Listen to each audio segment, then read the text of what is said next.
banyak banget nih yang cerita ke saya, mereka nyumam gitu ya, masih terkadang apa ya, ada childish-childishnya gitu ya, kekanak-kanakan. Sebenarnya juga saya nggak boleh sih menghakimi seperti ini, tapi mereka tuh bilang kayak gini, aku tuh bukan nggak mau tubuhku rusak gitu, tapi aku tuh sakit.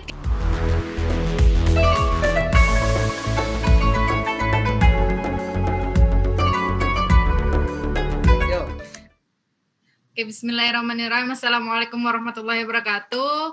Alhamdulillah hari ini kita bertemu dengan narasumber yang Masya Allah luar biasa sekali gitu ya. Ustadz Hasan El-Qudsi gitu. Jadi kita hari ini akan membahas tentang ASI Ustadz. ASI ya, dan hukum seputar ASI serta tentang Bank ASI gitu Ustadz. Jadi kan memang sekarang ini marak sekali fenomena Bank ASI. ASI perah, kemudian nanti siapa yang butuh akhirnya pada mendonorkan mereka-mereka yang apa namanya ASI-nya produksinya berlebih didonorkan. Nah, itu hukumnya seperti apa? Terlebih sekarang ini ada bank ASI. Jadi rumah sakit itu punya bank ASI yang memang itu tidak tahu itu dari ibu yang mana gitu. Kenapa saya nanya dengan Ustadz Hasan? Karena memang beliau berkompeten gitu, Ketua Komisi Fatwa MUI Surakarta gitu ya Ustadz nggih. Jadi insya Allah pertanyaan-pertanyaannya ini pun nanti based on Quran dan hadis gitu ya Ustadz ya insya jawabannya. Allah. Kemudian ini langsung pertanyaan aja nih Ustadz nih. Ya, langsung saja. Oh iya, enggak. Jadi apa namanya bagi teman-teman semuanya yang penasaran dengan kiprah beliau bisa juga subscribe nih channel YouTube beliau. Subscribernya udah lebih banyak nih ceritanya dari Mak Bangsa gitu ya. Kok bisa? Iya dong, udah 2, sekian, Masya Allah ya. Padahal baru kemarin beliau bikin channel YouTube baru Ramadan kemarin. Dan bisa searching apa saja buku yang sudah beliau buat, jurnal-jurnal apa saja yang sudah beliau publish, banyak sekali gitu. Jadi insya Allah beliau berkompeten. Nah langsung aja nih Ustadz, kita ngebahas tentang urgensi pemberian ASI kepada anak gitu nggak? Sebenarnya ayat-ayat yang menyatakan kita wajib untuk menyusui anak itu dalam Al-Quran itu apa aja Ustadz? Oke. Baik, terima kasih atas pertanyaannya. Namun sebelumnya, Bismillah, Alhamdulillah, wassalatu wassalamu ala Rasulillah wa ala alihi wa sahbihi wa mawala. Asyhadu an la ilaha illallah wahdahu la syarikalah wa asyhadu anna Muhammadan abduhu wa rasuluh. Allahumma salli wa sallim wa barik ala habibina al-Mustafa Muhammad wa ala alihi wa sahbihi wa barik wa sallim ajmain amma ba'd. Terima kasih sekali nih atas undangannya Emak Bangsa ini. Kalau dikenal di kampus ya atau di channel YouTube-nya ini Emak Bangsa. Dan merupakan kehormatan bagi saya untuk bisa sharing. Tentu di sini kita belajar bersama terkait agama dan beberapa hal yang mungkin nanti kita bisa diskusikan. Dan tentunya semoga nanti bisa memberikan kemanfaatan kepada kita semuanya. Baik, terkait tentang pertanyaan eh, pertama tadi ya. Jadi ayat apa saja yang menegaskan tentang urgensi ASI ini? Sebenarnya kalau kita berbicara tentang eh, penyusuan ya, kalau dalam bahasa Arab itu disebut dengan ar-radha'ah ya, ar-radha'ah. Nah, kalau kita cari ini di mesin pencari tentang ar-radha'ah di dalam Al-Qur'an ya, baik melalui apa namanya? Mekanisme pencarian kata-kata Al-Qur'an, ini kita akan menemukan ternyata ada lima surat ya, 5 surat yang membahas tentang kata ar-radha'ah atau membicarakan terkait tentang persusuan ini. Dan ada 6 ayat. Jadi 5 surat 6 ayat. Ya, di antaranya misalkan ya di dalam surat An-Nisa ayat 23, kemudian Al-Baqarah ini yang paling populer ya. Yang paling populer kan ayat 233 ya, surah Al-Baqarah. Ya, Ini sampai yang 2 tahun itu ya. ya ya yang haulaini kamilaini ya. Ini yang paling populer dibahas oleh para ulama dan dirujuk. Karena memang dalam ayat itu secara spesifik membahas tentang hukum ar-radha'ah. Nah, selain surah Al-Baqarah ini ada juga dalam surah Al-Hajj, ya.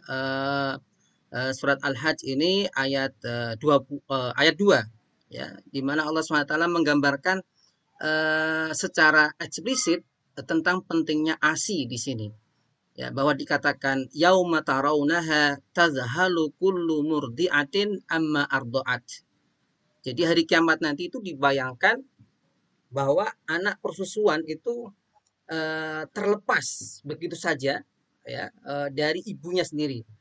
Padahal seharusnya anak itu, ya, harusnya kan anak itu kan bersama ibunya, ya. Maka dikatakan kondisi yang paling nyaman bagi seorang bayi adalah ketika dalam dekapan seorang ibu. Tapi ketika itu, ya, karena kondisi digambarkan hari kiamat itu begitu dahsyat, ya, semuanya itu terlepas dengan begitu saja. Ini juga memberikan pelajaran bahwa cara terbaik untuk memberikan ketenangan kepada anak adalah lewat persusuan. Nah, ini sekilas yang bisa kita bicarakan. Nah, kemudian juga dalam surat Al-Qasas, ya, ayat 7. Ini juga menerangkan bagaimana kisah Nabi Musa, kan. Nabi Musa ketika itu waktu kecil kan karena ibunya takut, ya, ibunya takut anaknya ini menjadi korban kekejaman Firaun ketika itu, karena Firaun ini menghukum semua anak laki-laki yang dilahirkan dari kaum Bani Israel akan dibunuh. Maka kemudian dilarunglah anak ini. Dan uniknya Allah Subhanahu wa taala ya memang menjaganya sejak awal ketika diambil, ya, istrinya Firaun kemudian diberikan ASI, gak ada satupun perempuan yang bisa menyusui, ya, Musa. Artinya apa? Bahwa Musa menolak, ya, persusuan-persusuan dari para ibu atau wanita ketika itu. Sampai kemudian Allah SWT mengirim kembali, ya, ibunya, ya, dan ditemukan dengan putranya Musa alaihi salam. Dan ini juga menunjukkan bagaimana begitu luar biasanya, ya, perhatian Allah. Ini kan walaupun ini terkait dengan Nabi, ya, bisa jadi dalam kondisi tertentu, tapi ini memberikan pelajaran bagi kita bahwa begitu luar biasanya Allah memperhatikan bagaimana Allah mempertemukan Nabi Musa dengan ibunya sendiri setelah sekian lama terpisah.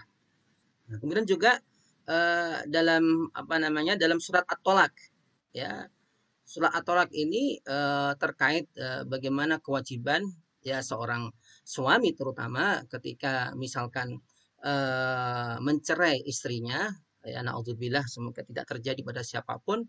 Nah, itu berkewajiban, ya, suami untuk memberikan apa namanya biaya, ya, persusuan. Nah, karena itulah banyak sekali para ulama menegaskan, ya, bahwa ayat-ayat yang kita jelaskan tadi, ya, menunjukkan begitu pentingnya persusuan atau pemberian ASI seorang ibu kepada putranya. Nah, ini juga memberikan gambaran, ya, bahwa sekalipun, ya, kalau kita membahas tentang wajib atau tidaknya, ini kan di dalam surat Al-Baqarah tadi, ya, ayat 233, itu kan di situ tidak ada kata perintah sebenarnya itu, ya. Kalau kita baca misalkan wal walidatu yurdi'na auladahunna haulaini kamilaini liman arada ayyutimma radha'ah. Nah, kalau kita baca terjemahannya, ini terjemahan ini sebenarnya sudah memberikan penafsiran, ya. Bisa dikatakan, ya, para ibu hendaklah. Kata hendaklah ini sebenarnya ini sudah penafsiran. Ya, karena kalau dalam bahasa Arab ini ayat ini memberitakan, hanya memberitakan saja bahwa seorang ibu itu menyusui anak-anaknya selama 2 tahun. Jadi hanya pemberitaan saja, ya, tidak ada perintah. Tetapi para ulama sepakat, ya, bahwa kata ini dimaknai yaitu kata khobar dengan arti perintah. Maka kemudian dalam terjemahan kita mengartikan hendaklah menyusui. Itulah beberapa ayat, ya, terkait tentang pentingnya kita memberikan ASI kepada anak-anak yang dilahirkannya tersebut. Jadi memang prefernya itu adalah menyusui gitu ya Ustadz ya, Ya, karena memang dari segi saya baca di apa namanya ilmu medis, memang ASI itu tidak akan pernah tergantikan oleh susu formula semahal apapun itu, terlebih masalah antibody itu Ustadz gitu loh. Nah kemudian ada tidak apa namanya hal-hal yang kita kan tahu nih pentingnya ASI gitu ya, hal-hal yang menggugurkan kewajiban ibu boleh nih nggak menyusui anaknya. Nah itu syaratnya apa aja, ibu dengan kriteria seperti apa yang membuat dia boleh tidak menyusui anaknya Ustadz, ya, dan apakah ada hukuman Ustadz? G. Baik, memang para ulama, baik secara ulama syar'i, artinya ulama-ulama yang membahas tentang nas-nas Al-Quran maupun hadis, maupun ulama-ulama medis ya, mereka bersepakat semuanya bahwa ASI itu tidak akan bisa tergantikan oleh apapun. Ya, karena itulah kenapa seorang ibu sudah sepatutnya, ya, sepatutnya. Saya tidak mengatakan seharusnya ya atau sewajibnya enggak, Ya. karena mungkin ada kondisi-kondisi tertentu, baik itu dari anaknya atau ibunya, dia tidak bisa menyusui putranya atau putrinya. Karena itu sebenarnya kalau kita berbicara hukum terkait penyusuan ini ada dua pendapat yang terkenal. Yang pertama tadi, sebagaimana saya katakan, hukumnya adalah wajib ya. Wajib karena menjadi hak anak terhadap ibunya. Ya, maka nanti kemudian Ya. menjadi kewajiban suami untuk membiayainya. Kalau jika misalkan membutuhkan biaya atau apa itu haknya kewajiban suami. Karena itu adalah hak Oh, anak terhadap thanks ibunya. loh Ustadz. Eh? Kan dibiayai suami ya. Ya, Ini tuh mama tuh seneng kalau kayak gitu Ustadz. ya, memang betul seperti itu ya. Bahkan kalau kita berbicara hari yang lain, misalkan ya seorang istri yang membutuhkan pembantu atau apa, maka sebagian ulama itu menjadi kewajiban suami untuk memenuhinya jika memang mampu tentunya. Maka kalau saya berbicara tentang hak antara hak dan kewajiban antara suami istri ini, kalau saya masukkan kepada bab muamalah. Muamalah itu artinya apa? Ya harus saling taradhi, saling meridhoi saja. Karena kalau tidak nanti kan kasihan nanti di akhiratnya menjadi saling menuntut nanti itu. Nah, kembali lagi tentang pendapat tadi ya, bahwa yang pertama memang hukumnya wajib. Yang ini diikuti oleh madhab Maliki atau Imam Malik. Yang kedua ini jumhur. Jumhur itu artinya pendapat umum. Ya, kalau ada kata-kata jumhur itu artinya pendapat umum, halayak umum para ulama. Ya, ulama ini artinya orang yang punya kompetensi dalam bidang agama. Mereka mengatakan mandub. Mandub itu artinya disunahkan. Ya, kecuali ada kecualinya, kecuali ada kedaruratan. Misalkan anak tidak mau menyusui kecuali dari ibunya sendiri, maka menjadi wajib. Kembali lagi pada hukum pertama tadi. Nah, baik perbedaan ini ya sepakat para ulama, saya kembalikan lagi, sepakat para ulama bahwa anak harus mendapatkan ASI ya dari ibunya. Baik itu ketika ibunya tidak mampu atau ASI dari orang lain ketika misalkan darurat apa namanya ibunya tidak bisa memenuhi atau ada kendala-kendala lain. Nah, karena itu menjawab pertanyaan tadi, adakah misalkan ancaman ya terhadap orang yang tidak mau menyusui? Kan ada sebagian wanita karena untuk menjaga kecantikannya, menjaga Hmm, bodinya, ini mereka ini kadang merasa, mau nyusuin, ah, apa? nggak mau nyusuin. Nah, nggak mau nyusuin ini gimana ini? Nah, terlepas dari perbedaan pendapat tadi, karena memang biasa kalau dalam masalah fikih itu ulama berpendapat itu udah biasa ya. Tapi perlu kita untuk melihat ada dalil-dalil lain ya sehingga kita tidak hanya asal melihat perbedaan ulama tersebut. Ini misalkan ya saya ambilkan dalam sebuah hadis ya dikatakan bahwa kalau seandainya ya ada orang ini misalkan ya dia tidak ada alasan sedikit pun tentang syar'i ya tidak ada rekomendasi dari apa namanya kedokteran ya tapi memang hanya karena ingin ya tadi menuruti nafsunya nggak mau menyusui karena untuk menjaga apa namanya tubuhnya atau bagaimana. Tubuhnya. Ya, ini minimal minimal ya hukumnya adalah makruh ya, minimal hukumnya makruh. Karena ada Nah, ancaman ya, karena ada ancaman ya bagi apa orang tuh? semacam itu. Bahkan kalau kita merujuk ya dalam sebuah hadis bahwa dikatakan suatu saat Rasulullah SAW ini ditunjukkan ya seorang wanita ini mohon maaf ya puting payudaranya ini ditarik-tarik oleh ular ya kemudian ditanyakan kenapa kok kondisi semacam itu maka dijawab bahwa wanita tersebut ketika di dunianya dia menolak menyusui putranya. Nah, ini menggambarkan bahwa ada ancaman semacam itu. Artinya apa? Jika tidak ada alasan sedikit pun ya secara syar'i yang membenarkannya atau tidak ada rekomendasi dari dokter yang amanah, maka ini tadi saya katakan minimal jatuh kepada sesuatu yang tidak disukai, dicintai oleh Allah Subhanahu wa taala. Oke Ustadz. Jadi gini Ustadz, itu kan tadi contoh karena takut badannya rusak gitu ya Ustadz. Nah, Iya. gimana nih kondisinya adalah banyak kali yang nanya sama saya Ustadz. Aduh, anak apa ya?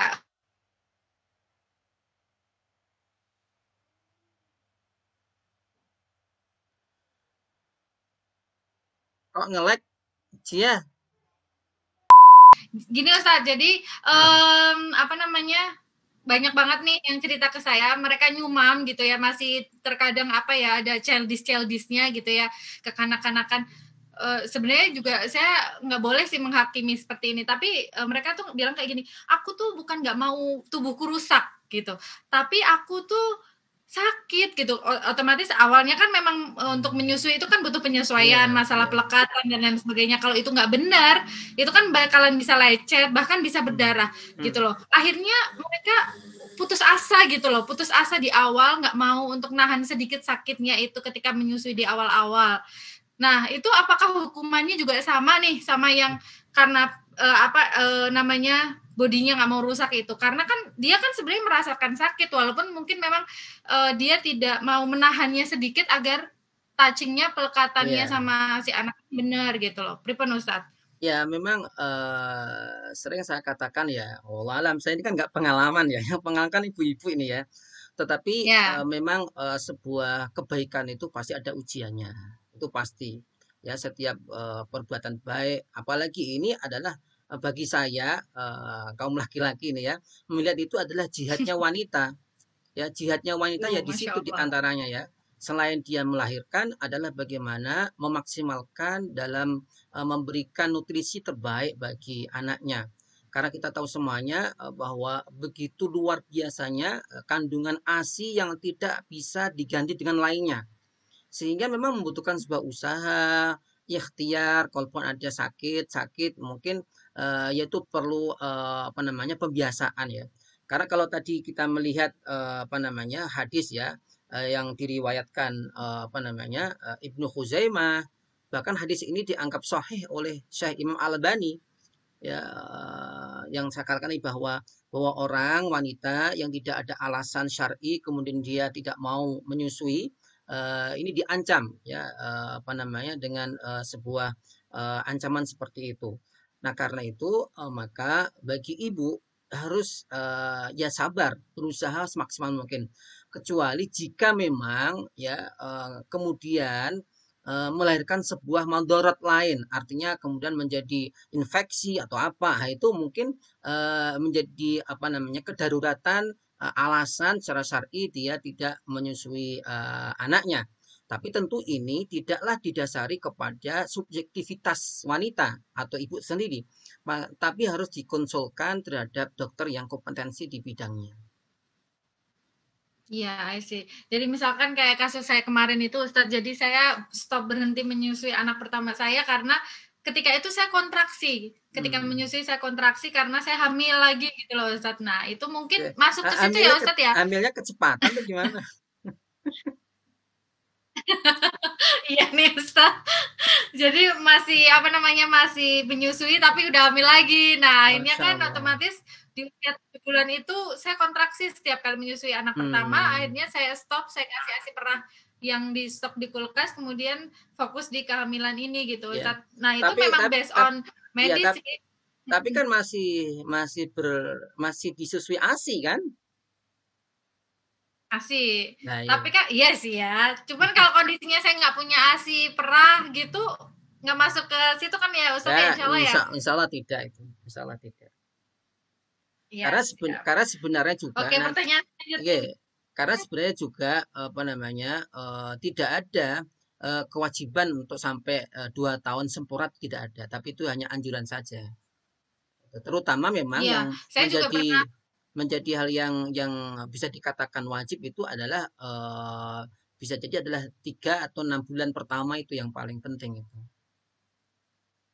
Ya, kalau dokter SPA anak saya itu bilangnya di tempat kita itu memang budayanya kan 2 tahun. Padahal sebenarnya maksimal tuh setahun, setahun aja cukup. Karena setelah 1 tahun kalau dia kebanyakan ASI, jatuhnya dia kenyang ASI, nutrisinya itu tidak akan tercover oleh ASI gitu, Ustaz. Ya.